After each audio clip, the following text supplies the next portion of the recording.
Los seres humanos del siglo XXI hemos inventado muchas formas entretenidas de llenar el tiempo libre en nuestra vida sobrecargada de cosas. Cantamos y bailamos, hacemos deportes, nos acariciamos y besamos y vemos televisión. ¿Pero qué diversión nos gusta por sobre todo? Bueno, nos encanta gastar dinero. Algunos dicen que nuestra obsesión por comprar refleja una cierta decadencia, una cierta autocomplacencia. Pero yo creo que cada vez que sacamos una tarjeta plástica para comprar algo, estamos participando de lo que es una noble tradición, la evolución del capitalismo. Ahora estamos en una nueva fase del capitalismo, la era del comercio electrónico, una era que ha cambiado la forma de hacer negocios, la forma de comprar y vender. Una edad introducida por una tecnología de transformación, la red mundial y dos de sus empresas fundamentales, Amazon.com e eBay. Es fácil olvidar lo revolucionarias que fueron estas empresas cuando recién salieron a la luz pública, en la década de 1990, y remecieron los grandes negocios hasta sus cimientos. Desde la revolución industrial, las corporaciones siempre se han basado en el poder de los altos ejecutivos sentados en sus oficinas elegantes, considerando al consumidor casi como un apéndice. Pero Amazon e eBay crearon un modelo nuevo de comercio, utilizando el poder de la Internet y de la gran masa de diversos individuos aquí abajo, a nivel de la calle. Soy John Heilemann y como periodista he cubierto la revolución del comercio electrónico desde el comienzo. Gracias a la gente que hizo que esto fuera posible, les contaré la historia de las innovaciones de alta tecnología que sustentaron dicha revolución y que luego provocaron una enorme agitación económica. Es la historia de un boom, una burbuja, un colapso y una resurrección. Una historia que ayuda a explicar por qué, a pesar de lo que podamos creer, incluso los peores tropiezos financieros fueron algo increíble, sorprendente e inesperadamente buenos para todos nosotros.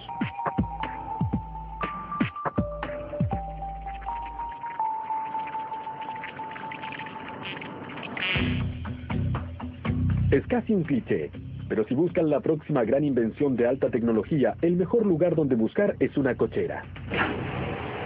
¡Ah, sí! La cochera.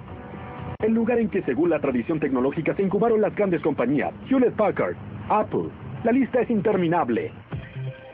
La cochera que nos interesa hoy es el lugar de nacimiento de Amazon.com. Está en los suburbios de Seattle y perteneció a un hombre llamado Jeff Bezos. Bezos comenzó en Wall Street en la década de 1990. Era un hombre muy analítico, maniático de la hoja de cálculo y con la llegada de la red comenzó a pensar en forma sistemática sobre sus cualidades únicas y los productos que serían ideales para vender. Hizo lista tras lista, pero en el tope de todas ellas siempre figuraban los libros. Hay millones de libros activos o imprimiéndose en todo el mundo y se podría crear algo en línea, que jamás podría existir de otra manera. No hay forma de tener una librería con millones de títulos. Bezos comenzó con Amazon en el verano de 1995. Alrededor de la misma época, otro joven en Silicon Valley, Pierre Omidyar, también estaba pensando mucho en la red. Hoy Omidyar es un multimillonario, pero entonces era otro programador idealista de software, pero con una idea interesante, una idea que se convertiría en eBay.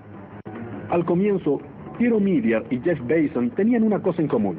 Pensaban que la red era un lugar para hacer negocios y no solo para divertirse. Pero fuera de eso, Pierre era de Venus y Jeff era de Marte. No podían ser más diferentes. Jeff se preocupaba de tener un plan, de la investigación de mercado, del análisis metódico, y Pierre, bueno, no tenía un plan de negocios, no hizo ninguna investigación de mercado. Era solo un humilde codificador de software que pensaba que la idea de un sitio de remate en línea sonaba bastante bien. Era una idea de la que podía ocuparse él solo, trabajando en su computadora. Pensé que tal vez se podía usar la red y utilizar el poder de esta tecnología para reunir a la gente en un lugar y crear un mercado, un mecanismo de mercado que fuera en realidad eficiente, donde la gente corriente pudiera competir a un mismo nivel con grandes jugadores. Eso fue lo que siempre pensé hacer con eBay. Omidyar creía que un sitio de remates en la red sería más justo y más accesible que cualquier mercado existente. De modo que decidió hacerlo por su cuenta en un largo fin de semana de septiembre de 1995. Me senté el fin de semana del día del trabajo en mi casa y comencé a escribir códigos, y fue algo realmente simple. Se podía crear un artículo, se podía poner en una lista, se podía obtener una lista de todos los artículos creados y se podía hacer ofertas por un artículo. y estaba listo para partir. Al comienzo, cuando las visitas al sitio de Omidyar comenzaron lentamente, en verdad habían pocas cosas. Algunos artículos de computación, una gran cantidad de artículos dispares, ropa interior autografiada de celebridades, algunos juguetes, una fiambrería de superhéroe. Es decir, parecía que fuera el comienzo de una empresa impresionante con gran potencial, o solo una pila de basura de segunda mano. Si piensan que era esto último, bueno, es una razón más por la que ustedes no son millonarios, y Pierre Omidyar sí lo es. El éxito llegó casi de inmediato para Amazon e eBay.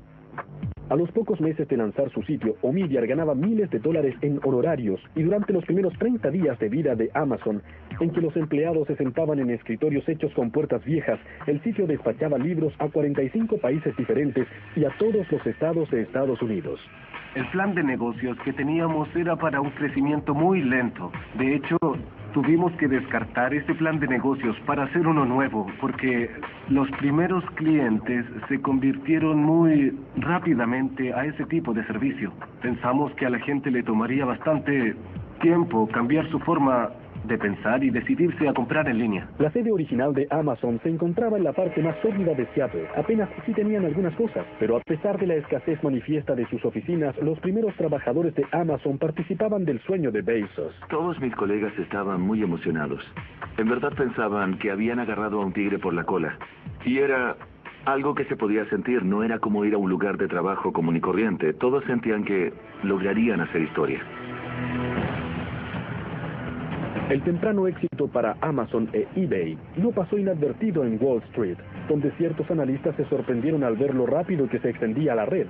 Uno de los más prominentes fue Henry Blodgett, que se convirtió en uno de los rostros del boom, y luego fue uno de los chivos expiatorios del desastre. De pronto la compañía comenzó a publicar cifras increíbles, trimestre tras trimestre. El desarrollo iba mucho más allá de lo que nadie nunca había mencionado. Era literalmente algo pasmoso de ver. Uno decía, ¿cómo puede crecer tan rápido? ¿Qué tan rápido fue? Piensen en esto. Después de la invención de la radio, pasaron 38 años antes de que hubiera 50 millones de usuarios. La televisión demoró 13 años, pero una vez que la Internet se abrió al público general, demoró solo 4 años en tener 50 millones de usuarios. Era realmente un crecimiento explosivo. ¿Pero qué es lo que lo impulsaba? Para contestar eso, debemos recurrir a la sabiduría. Debemos comprender la colisión de dos tecnologías y un par de leyes que las convirtieron en algo único en la historia de la humanidad.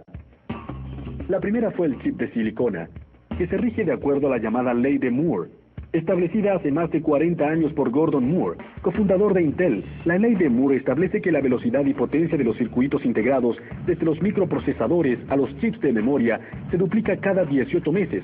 La primera reacción a ello podría ser, ¿y qué? Resulta que si se considera este proceso en el tiempo, se ve cuántas fases de duplicación se necesitan para alcanzar una cifra grande. No son muchas etapas. Por ejemplo, para ir de 1 a 1 millón, se necesitan 20 etapas.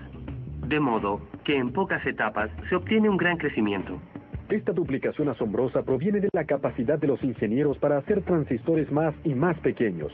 Por eso las computadoras han pasado, en un tiempo sumamente corto, de máquinas gigantescas que llenaban toda una habitación a laptops superpotentes. Las innovaciones que se han hecho en los transistores más pequeños pueden depender de la forma en que se graban los transistores sobre la superficie de silicona, hasta cuáles son los materiales que se utilizan para su fabricación. Lo que Moore comprendió cuando anunció su ley tiene que ver con los ingenieros. Lo primero que hacen con cada generación de chips más densos es utilizarlos para hacer chips aún más densos. En otras palabras, el proceso es autocatalítico, es decir, autoacelerador.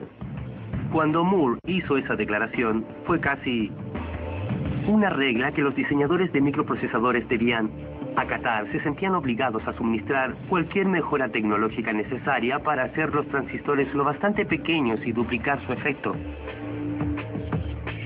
Pero la ley de Moore es solo la mitad de la historia detrás del milagro tecnológico de la red. La otra mitad es una regla conocida como la ley de Metcalfe, establecida por Robert Metcalfe, inventor del Ethernet. La ley de Metcalfe dice que cada nuevo nódulo, refiriéndose a algo como su computadora, que se agrega a la red no solo aumenta el valor de la red por +1, sino que la curva es muy